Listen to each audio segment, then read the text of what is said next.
kos kehidupan ini, kita buat baik pun orang suka, kadang-kadang kita buat buruk pun apa orang suka. Semalam ada satu kes dan Kanda rasa ini adalah satu Kanda kena war-warkan berkenaan dengan ini. Ya, Bea, terima kasih. Berkenaan dengan satu cerita di Biko di mana ada seorang yang cuba membuat provokasi ataupun memecah belahkan dalam satu family agensi. Dan nama dia adalah Bear. Ya, kena sebut kat sini. Ya, membuat owner. Ya. Nama dia adalah Bear. Bagi Kanda ini bukan menyebarkan aib. Tapi tiga. Bagi Kanda ini bukan menyebarkan aib, tapi adalah untuk semua orang dalam Biko ni berhati-hati. Ya. Berhati-hati dalam membuat pilihan dan keputusan untuk berkawan dengan siapa saja pun. Ya. Dan semalam kecoh lah CJ naik VC semua, dan banyak cerita yang berlaku sebenarnya, dan Kanda tak nak ulas lebih. Ben, alright, terima kasih. Saya kena rompak. Saya biasa Ben dipermudahkan segala urusan Ben. Terima kasih Ben. Kawan makan kawan, ya. Cuma yang Kanda nak pesan dekat Bigo ni, hati-hatilah kita berkawan dengan sesiapa pun. Sama ada orang itu baik ataupun orang itu sesiapa pun, tapi kita kena berhati-hati. Sebab kita tak pernah tahu apa yang orang fikir. Ya. Hai Kanda, hai Hilda. Dan benda-benda macam ni, Kanda harap sesiapa pun kita berkawan, yang pertama dekat Bigo untuk berkawan dengan Kanda rasa this a good topic lah untuk kalian semua, terutamanya host barulah. Teknik nak berkawan di Bigo. Teknik nak berkawan dekat Bigo. Don't trust anybody. Yes. Okay, yang pertama untuk teknik berkawan di Bigo, Okay guys, selamat datang ke room Kanda, dan hari ni Kanda akan buat sharing berkenaan dengan haters dan bagaimana kita nak cari seorang kawan yang baik di Bigo.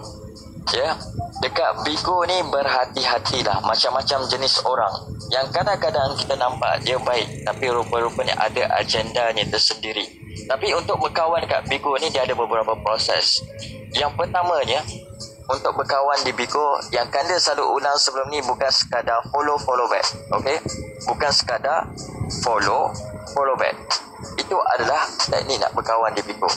Kalau kita sekadar untuk follow back di Bigo, ini akan menjadi problem sebenarnya. Akan menjadi problem sebab apa? Ya, orang yang kita follow itu belum tentu yang kita kenal. Tetapi orang yang kita follow itu adalah orang yang berada dalam circle sekeliling kita. Ya. Jadi bukan sekadar follow back. Yang kedua, untuk berkawan di Bigo ni, dia senang je. Berhati-hati dengan apa yang orang tu cakap kat diri kita. Berhati-hati. Kadang-kadang salah satu ciri-ciri yang ramai orang kena scam adalah mereka menceritakan apa yang ada pada diri mereka. Salam semua, hai Miao, salam semua. Apa yang mereka ada pada diri dia. Sebagai contoh, saya ni ada kerja ni, saya ni adalah dari family ni, saya kenal orang ni, saya itu orang ni. So apa, ini Kanda pesan kalau kita baru kenal dengan seseorang tu, ataupun kita kenal dia, dan apabila dia menceritakan sesuatu yang kita tak nak tahu, dan sesuatu yang diceritakan itu adalah yang sangat menarik, yang sangat wow, yang sangat okay, wow, kau ni kira power Aizam, terima kasih. Ya. Dan ini akan membuatkan kita kena berjaga-jaga dengan orang macam ni. Dan ini adalah satu pengajaran. Semalam Kanda duduk lepak dekat room Pinky daripada agensi Spin Smile. Dia ceritakan tentang berkenaan dengan scam dan sebagainya. Pinky ada kat sini, Pinky ada kan? Oh, okay, Pinky tak ada tahu ada. So, ini adalah satu benda yang di mana kita perlu berhati. Kamiko, terima kasih. Kita perlu berhati-hati dalam dengan siapa yang kita berkawan. Kadang-kadang orang yang kita berkawan itu belum tentu indahnya seperti kata-katanya. Dan apa yang Kanda boleh share dekat sini, salah satu teknik yang kita nak kenal seorang scammer, seorang yang memberi PHP ataupun haters, yang pertamanya adalah mereka akan cuba untuk menceritakan siapa diri mereka tanpa kita bertanya. Dan itu adalah salah satu ciri-ciri haters, scammer dan juga PHP di Bigo. Dia akan ceritakan ini tanpa kita bertanya. Ya, batak. Juga batak. Ya. Dan mereka ini adalah seorang yang menceritakan, yang pertama dia akan ceritakan apa yang dia ada. Termasuk dari sudut kebendaan, materialistik dan apa yang ada di sekeliling dia. Ya, haters ada ciri-ciri batak. Dia akan cerita tentang apa yang orang lain tak ada. Betul. Ini yang pertama. Berhati-hati dengan orang yang macam ni. Ciri-ciri yang kedua, dia akan menceritakan adalah siapa orang yang famous yang dia rapat. Ini ciri-ciri dia. Yang pertama, dia ceritakan apa yang dia ada. Aku ada ni. Okey. Dan seterusnya, Pinky, terima kasih. Dan seterusnya, dia akan ceritakan siapa yang dia kenal. Bila dia cerita siapa yang dia kenal, ini akan menyebabkan orang akan mudah terpedaya.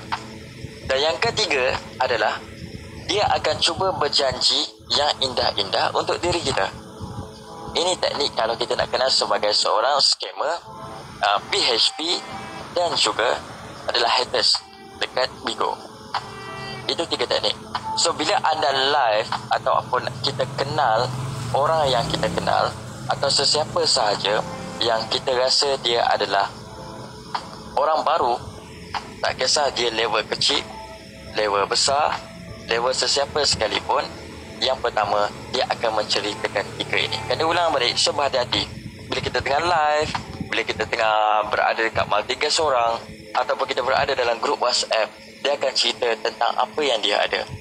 Yang ketiga adalah dia akan cerita dengan siapa yang dia kenal, orang-orang penting yang dia kenal. Dan yang ketiga adalah dia akan menceritakan berjanji yang indah-indah, yang kadang-kadang janji dia itu kita termakan ataupun tidak masuk akal. Ini antaranya. Ya. Okey, Kanda.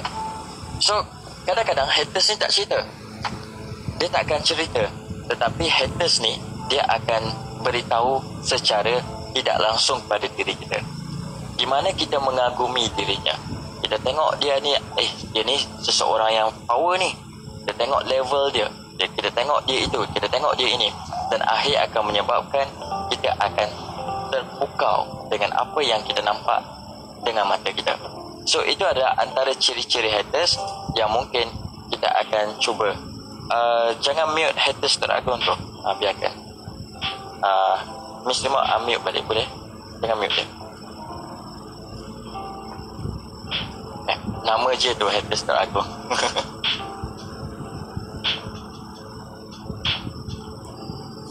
Okay. Baik. Jangan mute. Dia komen okey kejap dia. Tersalah. Saya haters ya. Saya haters. So, benda-benda macam ni akan memerlukan sesuatu yang lain daripada yang lain. Dan ini kita kena perhatikan bagaimana kalau kita nak berhadapan dengan orang-orang macam ni. Yang pertama ni adalah bila kita jumpa orang macam ni, orang tiga-tiga ciri ini, apa yang akan dia boleh suggest kalau anda mahu deal apa-apa dengan dia, sama ada dari bentuk RM1, sama ada dari bentuk saweran, sama ada dari bentuk apa saja sekalipun, make sure rujuk dengan orang-orang lama dalam Bigo sekalipun yang kita kenal, terutamanya dengan leader kita, dengan PA dalam family. Rujuk dahulu siapakah insan ini, nombor telefonnya berapa, ID ni macam mana, dan apa yang dia offer pada diri kita. Yang pertama, rujuk. Sebab the problem is ramai orang kena scam, ramai orang kena PHP, ramai orang kena ada haters kerana mereka membuat keputusan sendiri. Terutamanya bagi mereka yang baru saja join Bigo, yang baru saja main Bigo, dan tiba-tiba ada orang offer itu, offer ini dan sebagainya. Dan ini kita kena rujuk. Ya. Dan akhirnya akan membuatkan seseorang itu rasa macam kita seronok lah. Kita seronok sebab kita ni ada orang yang backup. Terutamanya bila kita tengok profil dia ada harta, send diamond banyak, receive diamond sikit. So itu akan membuatkan kita rasa okay, orang ni orang betul. Tetapi kadang-kadang level profil ini tidak menentukan siapa seseorang itu. Okay, offer yang macam mana okay, contoh offer yang macam mana adalah offer seperti contoh dia nak dia tawarkan kita untuk buka agensi, dia tawar kita untuk buat buka family, dia tawarkan kita untuk membeli saweran dengan harga yang tak masuk akal kadang-kadang. So benda itu kita kena tanya. Untuk host-host baru, host-host lama kena banyak bertanya pada leader masing-masing. Dan ini akan untuk elakkan kita kena scam. Nak beli SD tak? Okay. Dia sebenarnya dalam room kita akan ada pelbagai. Sebab tu Kanda sendiri, yang Kanda sudah set dalam kepala otak sebelum Kanda live adalah siapa saja yang masuk dalam room aku, sama ada dia level kecil, level besar, aku anggap itu adalah sama. Ya. Sama ada dia adalah siapa leader sekalipun, dia adalah sama. Ya, dan di mana dia masuk room saya akan tegur dia, hai, lepas tu kalau kenal lah, hai, dia akan stay. Kemudian saya akan layan, dia akan buat sharing. So ada nak apply itu bukan masalah kita. Tapi ada di antara kita yang kadang-kadang Kanda pernah borak tau. Kanda pernah borak dengan Daddy. Ya, pernah borak dengan Daddy Todak. Dan of course kadang-kadang bila kita dengan live, Daddy masuk. Daddy masuk, dia pun macam Daddy tu masuk Daddy. Daddy semua orang komen Daddy. Dan sebenarnya Daddy pernah cakap, sebenarnya Daddy tak selesa. Daddy nak jadi orang biasa. Walaupun orang ramai kenal Daddy nak rasa macam aku ni adalah orang biasa. Aku bukannya sesiapa pun. Cuma aku ada, yelah mungkin ada rezeki dia lebih. Amirul Syakir, terima kasih. Dan sebenarnya kadang-kadang bila macam tu dia membuatkan dia tidak selesa. Oh yelah, ya betul. Jadi sebab itu kita sebagai host nak ambil telur selesa tak? Telur Syakir memang selesa. Ya. Jadi apa saja yang level masuk dalam room kita layan sama rata. Dan anda kata dia membuat Syakir, terima kasih Syakir, kerana memberi saya telur.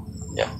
Jadi apa saja level yang masuk dalam room kita, sama ada dia pakai VIP ataupun tidak, VIP sekalipun, yang penting kita layan sama rata. Ya, jangan terlalu mengagungkan dengan sesiapa yang masuk room kita. Ya, sebenarnya bila kita memuja atau mengagungkan level-level besar masuk dalam room kita, itu adalah bermula satu kesilapan dalam diri kita. Ya, di mana membuatkan orang itu tak selesa. Sebenarnya tanyalah pada orang-orang yang popular sekalipun, mereka akan seronok bila masuk dalam room kita apabila kita menganggap mereka sebagai orang biasa. Of course mungkin mereka popular, mungkin mereka ada banyak diamond dan sebagainya, tetapi yang paling penting sekali adalah bagaimana kita deliver kita punya content, bagaimana kita membuatkan orang lain selesa dalam room kita dan sebagainya. Itu host patut level besar, ya mungkinlah ada. Okay, benar, top host pun kena tick and block dengan aku. Kawan saya pernah kena scam pakai ID kawan lain nak tukar duit USD, laki tak transfer pula dah. Orang yang semua masuk mati kami, dalam mati tu ada negro dari Colombia, tiba-tiba dia motherfucker dekat Merangku. Itu normal di Bigo. Anda kena faham satu konsep dekat Bigo ni, di mana dekat Bigo ni orang boleh bercakap apa saja tanpa batasan. Cuma dalam bentuk komen dia ada tak boleh. Kadang-kadang bila kita komen benda tu dia tak naik komen sebab ada word yang telah di-ban oleh Bigo, yang orang panggil blacklist dari Bigo. Jadi apa saja sekalipun yang kita nak borak dekat Bigo, kita kena berhati-hati. Dia bukan macam rancangan TV, radio dan sebagainya yang benda tu boleh ditapis dengan perkataan-perkataan. Tapi di media sosial, apa saja yang kita nak cakap, kita boleh cakap. Dan ini yang kadang-kadang berhati-hati dekat Bigo ni. Okay? Baik guys, itu berkenaan dengan teknik nak berkawan di Bigo. Dan seterusnya, Kanda ada dapat satu DM semalam. Dan ini Kanda akan